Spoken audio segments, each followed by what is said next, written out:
Hello. Today I want to show you how to blur your frames on iMovie.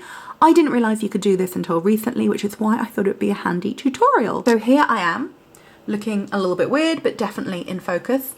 And then if I want to blur those frames, what I do is I go over to here where it says titles, backgrounds, transitions, and I click on titles. Then I look down, and what I usually do is I look for boogie lights because that's really easy to see.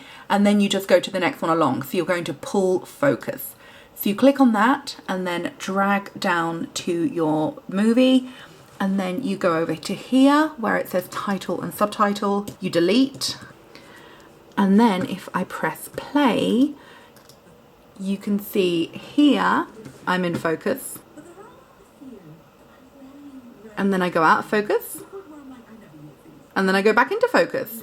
So all you do is you literally just drag it down, delete the titles, and then if you want to be blurred for longer, you just make it bigger. If you want to be blurred for shorter, you make it smaller, and that is it.